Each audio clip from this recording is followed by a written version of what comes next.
नमस्कार, मैं हूं आपके साथ मधुमिता। इस वक्त आप देख रहे हैं 24/7 लाइव टीवी। दिल्ली की राजनीति तक पहुंचने वाले उत्तर प्रदेश के रास्ते पर राहुल की भारत जोड़ो न्याय यात्रा चल रही है, लेकिन यूपी की इन्हीं रास्तों पर विपक्षी गठबंधन की कई चुनौतियां भी स्पीड ब्रेकर बनकर खड़ी हैं। लेकिन आज इंडिया अलायंस के लिए उत्तर प्रदेश के एक बहुत बड़ी और एक अच्छी खबर सामने आई है। सुबह से खबरें लगातार आ रही हैं कि कांग्रेस और अखिलेश के बीच यानी कि सपा के बीच एक अच्छी खबर सामने आई है। इसको लेकर सीट शेयरिंग को लेकर कांग्रेस और समाजवादी पार्टी के बीच जो अभी तक तनाव चल रहा था सीट शेयरिंग को लेकर, वो अब खत्म हो गया है। फिलहाल ये मुद्दा सुलझता हुआ दिखाई दे रहा है।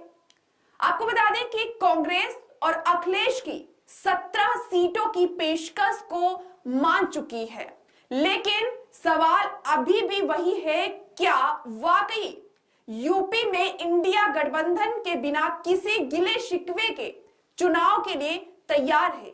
ये अभी भी सवाल बना हुआ है। दिल्ली के सियासी सफर को तय करने के लिए यूपी का रास्ता सबसे अहम माना जाता है, लेकिन 80 लोकसभा सीटों के लिए उत्तर प्रदेश में विपक्षी गठबंधन के लिए कुछ भी अच्छा नहीं चल रहा है। हालांकि ये खबरें आ रही हैं कि सपा और कांग्रेस के बीच काफी हद तक कुछ सही चल रहा है, लेकिन अभी भी बहुत अच्छा नहीं है। जयंत चौधरी की बगावत ने इंडिया गठबंधन को तोड़ा। अपना दल के तेवरों ने विपक्षी गठबंधन को डराया, तो वहीं सीट शेयरिंग के मुद्दे पर भी घमासान होता रहा। बात करें पिछले दिनों की, तो कुछ दिनों से समाजवादी पार्टी और कांग्रेस के बीच यूपी की सभी 80 लोकसभा सीटों को लेकर काफी तनाव चल रहा था। लगातार इन दोनों पार्टियों के बीच खींचातानी मची हुई थी। हालांकि यहां तक पहुंच गए थे अखिलेश यादव, राहुल गांधी की भारत जोड़ो न्याय यात्रा में शामिल की हामी भी भर चुके अखिलेश यादव ने ये तक कह डाला कि जब तक सीट शेयरिंग नहीं तब तक मंच शेयरिंग नहीं। ये बात अखिलेश यादव ने कही थी जब राहुल गांधी की यात्रा उत्तर प्रदेश के रायबरेली में पहुंच रही थी। यही नहीं, इंडिया गठबंधन से लोक दल के अलग होने के बाद से कांग्रेस ने 21 सीटों की मांग कर दी और फिलहाल समाजवादी पार्टी और कांग्रेस के बीच जो गठबंधन की डील तय हो गई है और अब 17 सीटों पर चुनाव लड़ने की सहमत दे दी है कांग्रेस ने सपा को। अब फाइनल समझौते के बाद कांग्रेस यूपी की 17 सीटों पर अपने प्रत्याशी उतारेगी। बाकी जो बची सीटें हैं यानी कि 63 सीटें, इन पर समाजवादी पार्टी और अन्य दल जो हैं वो अपने अपने कैंडिडेट उतारेंगे। दोनों दलों के बीच यानी कांग्रेस और सपा के बीच हुए गठबंधन के मुताबिक देश की सबसे चर्चित सीटों में शुमार काशी में अब कांग्रेस को चुनाव लड़ने का मौका मिलेगा। हालांकि सपा ने वाराणसी संसदीय सीट पर अपना प्रत्याशी घोषित कर दिया था, मगर अब कांग्रेस की ओर से अपने प्रत्याशी के नाम का ऐलान किया जाएगा। फिलहाल अभी दोनों में सहमत बन चुकी है साथ आने की। कांग्रेस की ओर से पूर्व सांसद राजेश मिश्रा और साथ ही प्रदेश कांग्रेस अध्यक्ष अजय राय का नाम चर्चाओं में है।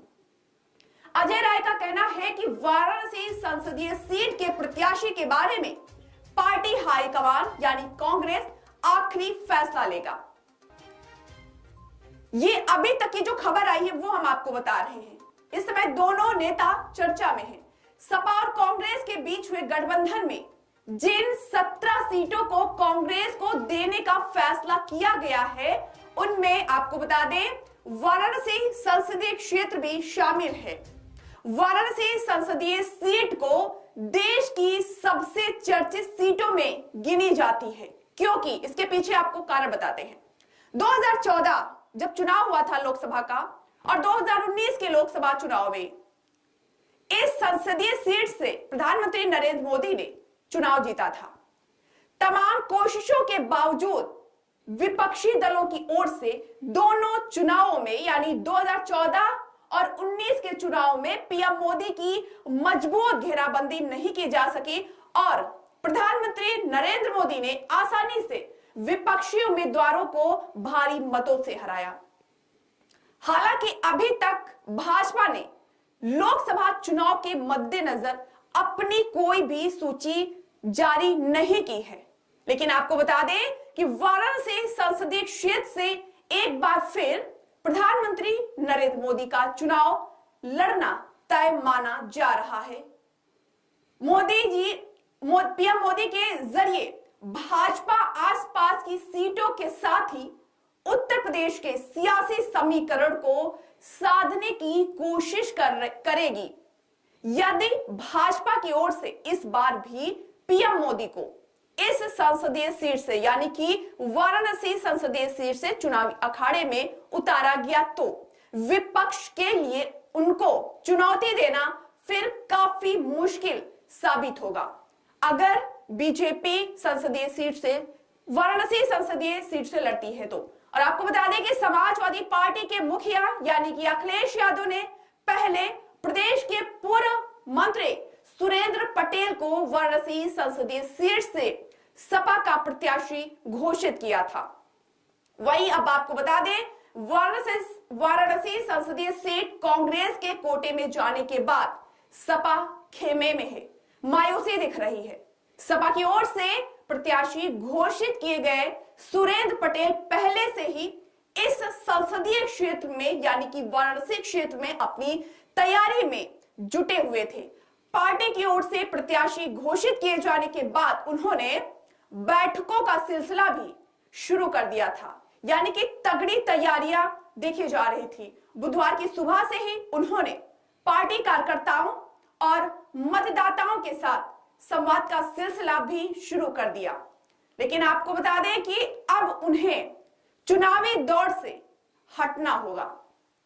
सुरेंद्र पटेल का कहना है कि गठबंधन का सम्मान करते हुए वे पार्टी के आदेश का पालन करेंगे, ऐसा उन्होंने एक बैठक में कहा। और आपको बता दें कि वाराणसी संसदीय सीट कांग्रेस कोटे में जाने के बाद इस सीट पर यानी कि वाराणसी सीट पर संसदीय सीट पर पार्टी के भावी प्रत्याशी को लेकर भी चर्चाएं शुरू हो चुकी हैं। आपको बता दें कि पार्टी के प्रदेश अध्यक्ष अजय राय के पहले बलिया संसदीय सीट से चुनाव लड़ने की चर्चाएं थी, लगातार चर्चाएं आ रही थी कि वो इस सीट से चुनाव लड़ेंगे, मगर बलिया सीट को समाजवादी पार्टी ने अपने पास ही रख लिया क्योंकि इन सीटों को लेकर लगातार घमासान चल रहा था। ऐसे में कहा जा रहा है कि अब कांग्रेस की ओर से अध्यक्ष अजय राय को वाराणसी संसदीय सीट से चुनावी अखाड़े में उतारा जा सकता है, ऐसी खबरें आ रही हैं।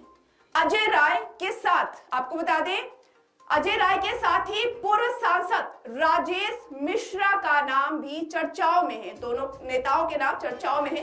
राजेश मिश्रा ने आपको बता दें कि 2004 में उन्होंने एक जमकर तैयारी की थी, जिसके बाद वो लगातार अपने चुनावी दौर को मजबूत करने के लिए लगातार कोशिश कर रहे हैं। फिलहाल आपको बता दें कि इस वक्त उत्तर प्रदेश की अगर बात करें तो यहाँ पर सभी पार्टियां अपनी अपनी मजबूती के साथ चुनावी मैदान में उतरने के लिए अपने अच्छे कोशिशें कर रही हैं कि किसी भी तरह से वही बीजेपी 400 पार करने के नारे लगा रही है। सभी पार्टियां दमखम के साथ लगी हुई है। फिलहाल राहुल गांधी अपनी न्याय यात्रा के साथ ही लोगों को अपनी ओर आकर्षित करने की कोशिश कर रहे हैं।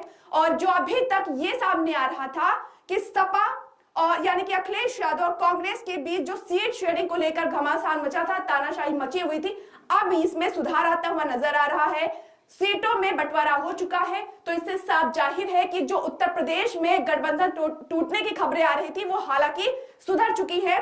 तो इस तरह की खबरें सुबह से आ रही है, आप लगातार देख रहे हैं। फिलहाल अभी इस दोनों पार्टियों के बीच क्या होता है वो आपको पल पल में हम बताते रहेंगे। फिलहाल जुड़े रहिए 24/7 लाइव टीवी के साथ। नमस्कार।